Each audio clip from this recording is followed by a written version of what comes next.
सोबोदेरो में पाराचना जे मोमिनीन सां थींदड़ ज़ुल्म जे ख़िलाफ़ शिया उलमा काउंसिल सूबाई सिंध जो नायब सदर साईं सैयद मोहसिन अली नकवी, जनरल सेक्रेटरी आसिफ अली झुंडेल, मौलाना फैज़ान हुसैन जाफ़री, वसीम अब्बासी दराज़े जे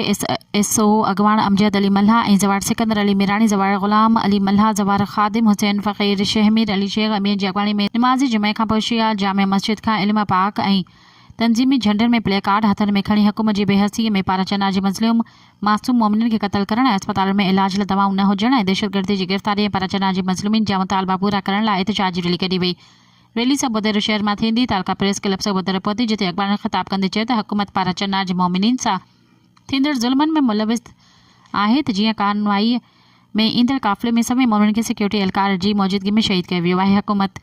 जवाबदारनि जी गिरफ़्तारी लाइ के तकड़ा क़दम न खया आहिनि ऐं नई अस्पतालनि में इलाज लाइ दवाऊं ऐं को बि ॿियो सामान उते मुहैया कयो आहे। मज़लूमनि जे लाइ खाध खुराक जो बि बंदोबस्तु न कयो वियो आहे। उन्हनि जा रस्ता बंदि आहिनि ऐं ताजा मोमिनीन पंहिंजे जाइज़ मुतालबनि जी मंझताला ॿिनि महीननि खां एहतिजाज ते वेठल आहिनि, पर हुकूमत पाकिस्तान अॻु निंड सुतल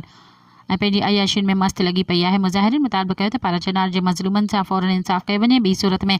मुल्क जा रोड रस्ता रेलवे ऐं एयरपोर्ट जाम कया वेंदा। मज़ीद ख़बरनि ऐं तफ़सीलात लाइ विज़िट कयो असांजी वेबसाइट www.awamiNewsHD.com ऐं ॾिसंदा रहो अवामी न्यूज़ HD।